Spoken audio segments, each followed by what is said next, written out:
Ringside Views in association with the Boxing Voice, here with Regis. First and foremost, man, thank you for letting us come and kick it with you. No problem, brother, no problem. So you know we gotta ask, man. You know what's coming. What's up with Mikey Garcia?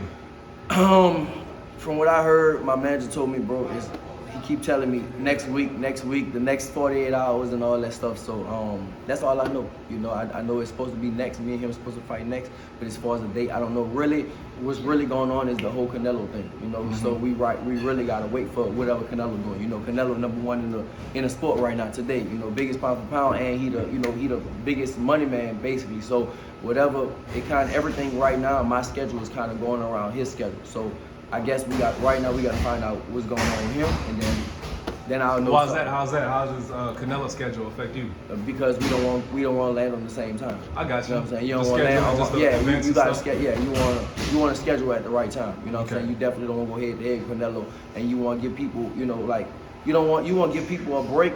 Like the boxing fans, because I think me and Mike is gonna be a big fight. It's gonna be a great fight. Canelo, whoever he fights, is gonna be a big fight, of course, worldwide, and it's gonna be a great fight. So you wanna kind of like space them out. That's what I think. Honestly, that's what I think about it. And if I was a promoter, you wanna like space them out, but you don't want to put them too far apart.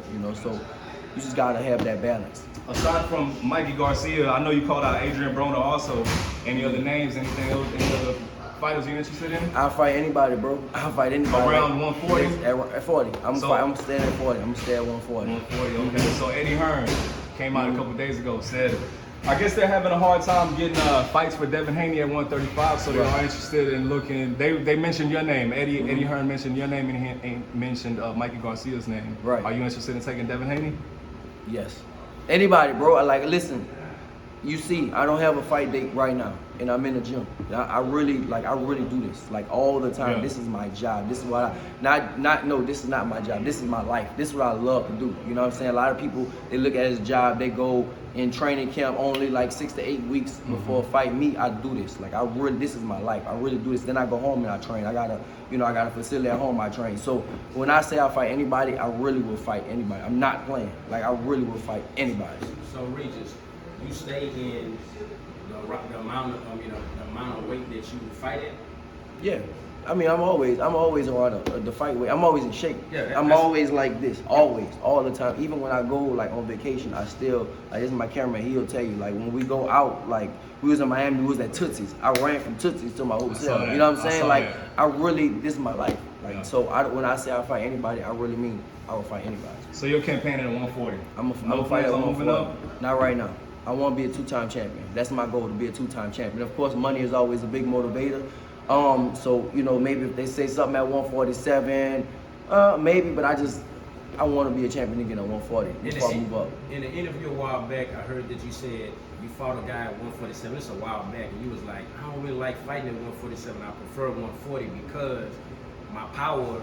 He was taking the punches. You was whooping his ass, but you was just like, I ain't like the fact that I'm punching him and it seemed like he could take it well. How do you feel about that now that you No, I think I'm way mature now. I think my power is gonna move up. Even if I move to 154, I think my power is gonna move up. You know what I'm saying? So I think that was it was a while back. I think that was my 7th fight or whatever, something like that. And I still end up stopping that dude or whatever. So yeah, I think I'll definitely go to 147 one day eventually. But like I said, my goals right now is to be a champion again at 140. That's just something. It's just something I personally feel like I still should be a world champion with the whole Josh Taylor thing. I feel like I still should be a world champion right now. So I just want to be a champion again before I go up to 147. What's your situation with PBC?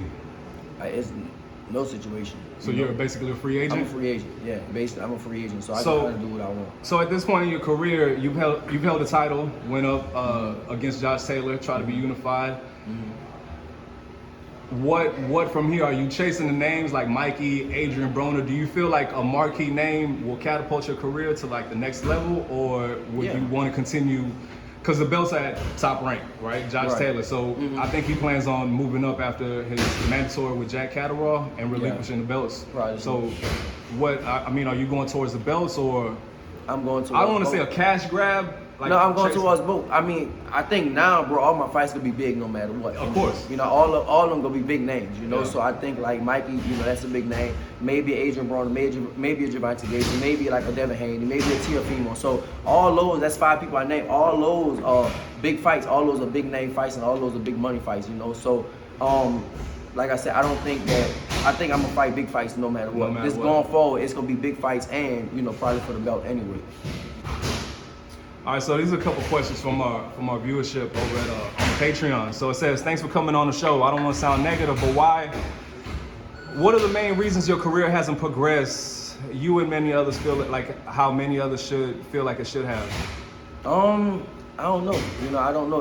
The thing is, like, I was already a world champion. You know, I think like I didn't have promotion behind me. You know, I think that's the main thing. I never really had promotion behind me. I never really had that name behind me. You know, a lot of people, you know, like Adrian Broner and Gervonta Davis, they had cosigns. I never had that. You know what I'm saying? So I really grinded from the bottom and had all these things. I did it all myself, you know, but it's a good thing, it's a bad thing, and it's a good thing because now, like, I'm taking things into my own hands. And as far like, when I started taking things into my own hands and being my own man and being my own boss and stop waiting for people, I don't have to wait for nobody, my career has progressed. Like right now, I'm constantly progressing because I'm my own boss and I'm in charge of my own destiny. A lot of times I was waiting for people to, you know, do things for me. Like I've been waiting for people to do this for me, do that for me, promote me, you know, like, and, you know, Adrian Broner actually said this a long time ago, which is true.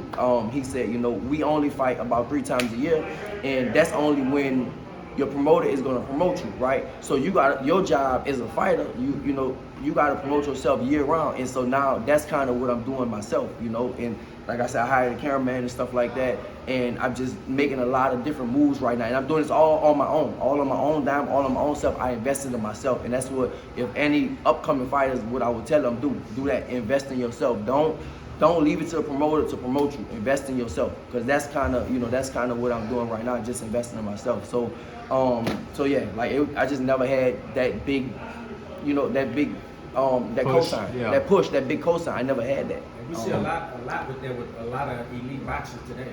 Right. It's not like back in the day where boxers like Roy and other, you know, famous boxers kind of promoted themselves. And like you said, that's pretty much what up and coming fighters and even the elite fighters got to do to get those big fights or whatever, just to keep their name out there. So right, you got to, yeah, you got to promote yourself, bro. Like I said, if I'm fighting 2 times a year, the promoter gonna promote me 2 times a year, 3 times a year. That's all, right?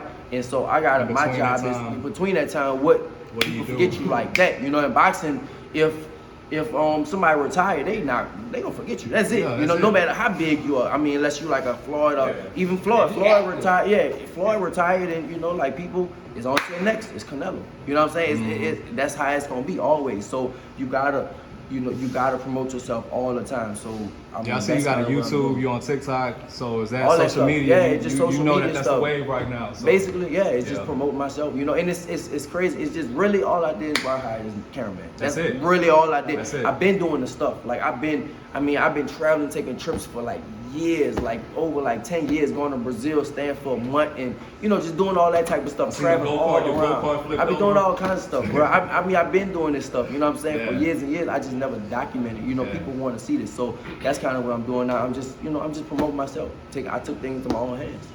All right, so you already kind of touched on this. Losing to Josh Taylor away from home in a fight of the year candidate should have set you up for a run at prime time, but that just didn't happen. Do you feel it's something you've done, or is it boxing politics that held you back? Maybe both. Maybe I honestly, bro, I know what I am. I'm high risk, low reward. I know what I am. Yep. You know, people don't want to fight me. They know, bro. They see me. They see what I'm doing. I'm training constantly. You know, the thing is, the boxing world is big, but it's very small at the same time. You know, so what I'm doing right now in this gym, people know. People talking. They know Regis in the gym. He's sparring. Like, I don't even got no fight date. I spar like 2 times a week right now. You know what I'm saying? So people know that, like, when you fight me, you coming for a fight. You in for a tough ass fight. You know, no matter who I'm fighting, they know, and I know what I am. I'm, like I said, I'm high risk, lower reward, basically. You see that a lot in boxing today. People not taking those risky fights, especially if they have something to wager. It's like, I'm not gonna waste it on here. I'm gonna take maybe a fight that I know I can make good money with and win the fight. Right. And with you, It's a big. Yeah, they ain't, yeah, right. But I mean, for me, bro, I'm gonna just keep grinding. I'm not gonna stop doing what I'm doing. That's it. You know, I'm gonna keep promoting myself, doing what I'm doing. I'm gonna keep grinding. And that's all I'm gonna just keep doing. Just keep hustling. Well, since you mentioned high risk and low reward, that's something that we always say. What do you think are the chances of you taking on Tank? None. None. They don't want that They smoke. not No. gonna fuck. Next question, it says, I'm a big fan of yours as a boxer and as a person. I'd like to see you reach your full potential. My advice, sign with Top Rank, get a rematch on home turf with Josh Taylor, make it one-on-one, and then have a rubber match in the Middle East for all the monies. I think we're gonna do that. We probably gonna do that anyway. I don't need to sign with Top Rank. Top Rank don't offer enough. So, nah. Top Rank don't pay enough.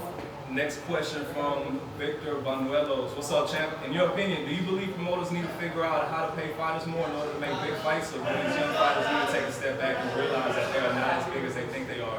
What is the answer to making big fights? The answer to making big fights. The first thing is like when they call it across the street, right? If you with top, like, all right, the prime example is the Floyd thing. It was Floyd and Pacquiao for a long time, but the Errol Spence and Crawford, right?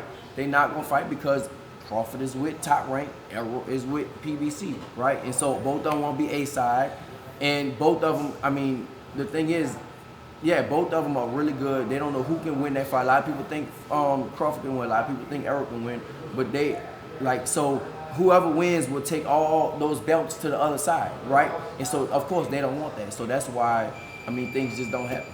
It's just, I mean, it's just the politics of the game. It's the politics of the sport, and it is what it is.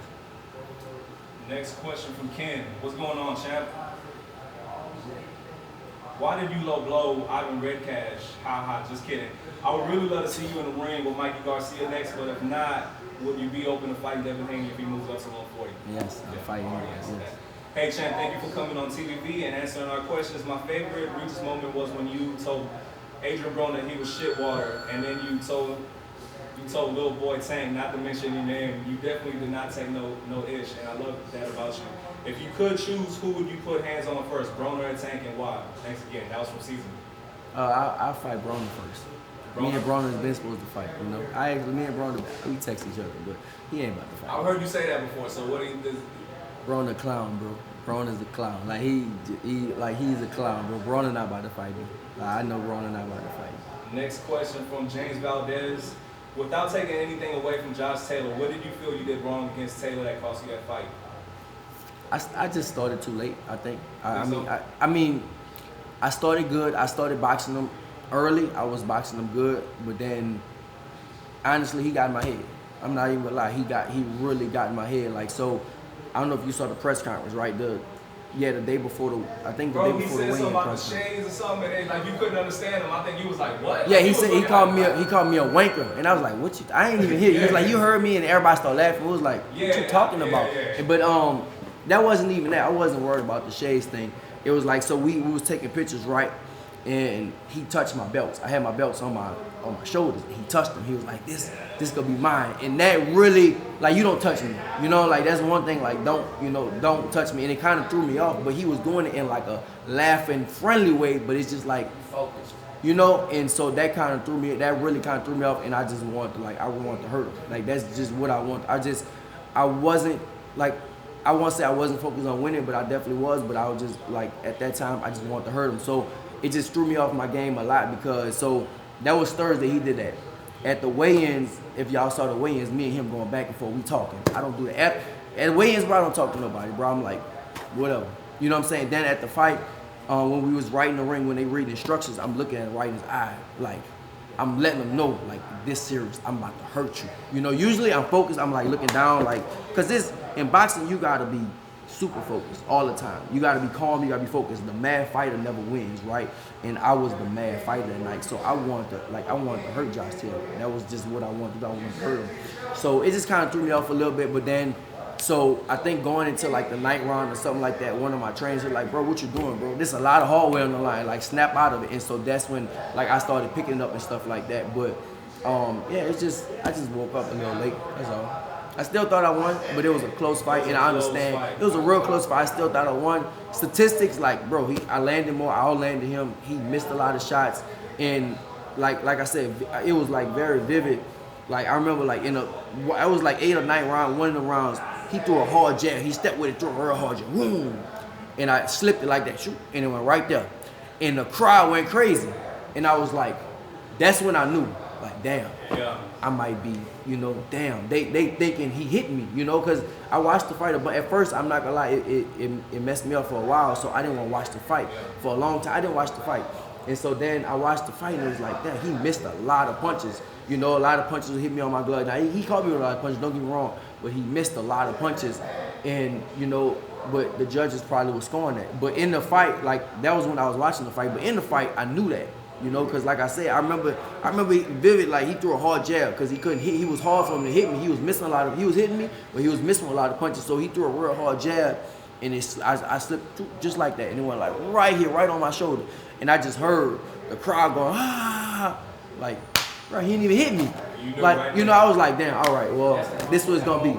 But listen, bro, I wouldn't take that. You know, I congratulate Josh Taylor, bro. He's one of the men in history that's a 4-belt champion, you know, so I congratulate him, bro. I hope he become like the greatest fighter from Scotland ever. You know, I'll be glad for him. But I think me and him will have a rematch, probably, you know, at 147 in Saudi. It'll be for some crazy money.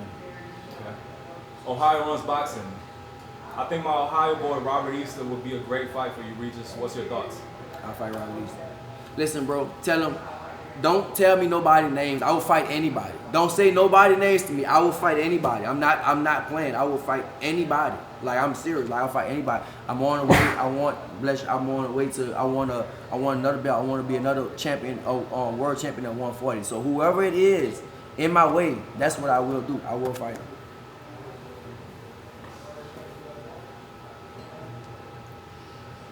With Josh Taylor, was there anything you saw that you could have got a knockout or a stoppage? You know what I'm saying? I saw it on the video, but at the time I didn't. When I was fighting, no, I didn't see him. But when I watched the film, he went back to the corner. He was like, he had that doubt in his mind. I watched his face, but of course, when you're in the ring, he way on the opposite side, and his trainer standing in front of him, so you know you don't see that. And I didn't have no doubt in my mind at all. I wasn't hurt or nothing. I wasn't tired. I wasn't hurt. But I looked at him, and I looked at him on the when I watched the tape again. And it was like, damn, he was, like, you know, he was mentally defeated at that time. So if I would just picked it up, I probably could have got a stoppage, you know. But nah, in the fight, nah, I didn't see it in the fight. So last question from Rue 504. Why isn't bigger boxing here in New Orleans? Just we don't have the market. That's all. It just don't. It's not the market. I brought the big time boxing back to. I single-handedly brought big time boxing back to New Orleans myself. You know, I fought the Lakefront Arena twice. And we had a real good turnout the first time, but the second time it wasn't a good turnout just because it wasn't too much marketing behind it. People wasn't really worried about it, and I wasn't either. I got paid too good, so I was like, yeah, all right, whatever, that's okay. So. You plan on having a fight in your hometown? Anytime in the future? I don't want to. I don't want to fight in New Orleans. It's just too many distractions. You know what I'm saying? When you go in your hometown, bro, you got to deal with so much stuff. It's so much distraction. It's so much stuff. Because a lot of these boxers that we see, they prefer to fight in their hometown. Yeah. And like you say, you could get heavily distracted. It's too much. Like New Orleans. It's too much, bro. It's too much going on. We got to do interviews all the time. Yeah, you got to do so many interviews, tickets. Everybody want free tickets. You know what I'm saying? People you went to school with in the first grade. Oh, I know him, a free ticket. Like, what you talking about, bro? We went to school in kindergarten. What you talking about? You know, like, so it's crazy that people get butthurt. You don't give them tickets, and it's just too much, bro. Like, so when you're training in Houston, you just feel like the vibes is cool, and people cool. Right.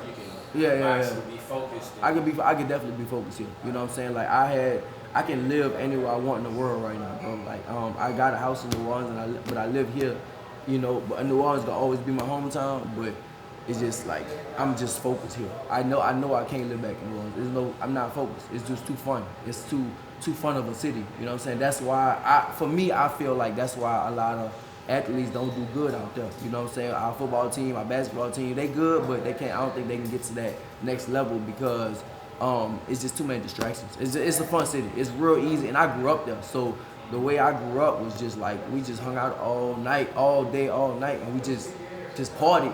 You know what I'm saying? So can't do it. That's definitely a place I like to go to have fun. So I definitely can agree with you on all that. Mm-hmm. back. You got any other questions? And you don't even drink.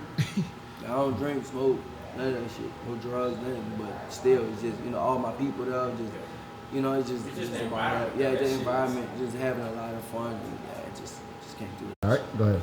All right, so Errol Spence and Pacquiao coming up August 21st. What's your take? I might try to go to that first. I got Errol, you know, Texas boy, New Orleans, Texas. I got Errol, but at the same time, bro, you can never count on Pacquiao, bro. He the only 8 division champion in history, bro. Like, I mean, a lot of people don't know boxing like I do, bro. I go all the way to the 1900s, and bro, history. This is the only dude in history that was an 8 division champion. You know what I'm saying? So you could just never count him out. I mean, just look at his resume. Like, he didn't fought just everybody. Like, he didn't. You know, people thought that about Margarito. Like, I was at the Margarito fight in Dallas, and Margarito way bigger than Errol, stronger than Errol. I think stronger than Errol. Probably not as skillful, but and he whooped him bad, bust his eye up or whatever. And yeah, bro, I just don't. I still got Errol because of the youth, but it's just you can't take away from Pacquiao. How you see him beating him? See him Errol beating him. How you see? I think it's. I mean, I think it'll probably go 12. southpaws. I think it'll go 12 rounds. I mean, but the thing is, I think Pacquiao got the style to beat him. It's just the age. That's the What's only thing. gonna be the factor, like the game changer in that fight? I think just the youth for Errol. The youth just being physically. Errol's strong. Errol's strong. I fought Errol twice. Errol is physically strong. You know, he don't just punch strong, but he's actually physically strong. Yeah, I don't think Pacquiao is as physically strong as him. But of course, probably the same. You know, probably hit about the same. But I don't think he is physically as strong as Errol. I think Errol probably can, you know, lean on him, push him around, bully him a little bit in the ring, but. Like I said, bro, it's Pacquiao, bro. Pacquiao done been there What with. you think about Manning's footwork in comparison to Errol Spence? You think his footwork could cause Errol any problems? It could. That's what I'm saying. It could. You know, I think so. It could. You know, and then you gotta look at style wise. That style doesn't trouble Manning. You know, Errol's a kung fu fighter. You know, so that doesn't trouble. That doesn't trouble him at all. He loves that. Yeah, he loves that. The styles that give him trouble is counterpunches. You know, like when Timothy Bradley and stuff like that still beat him, but Timothy Bradley and like Marquez, like people that's counterpunches, that's who, you know, could give like him trouble. But like somebody that come forward, he loves that. Like he wants that all day long. So he done fought the best of them, bro. His resume so high, and it's Pacquiao. You can't know if you're gonna get Pacquiao.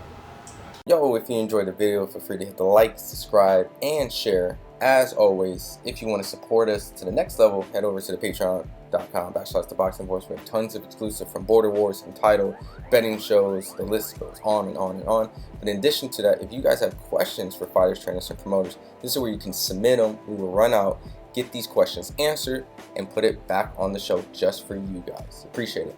Peace.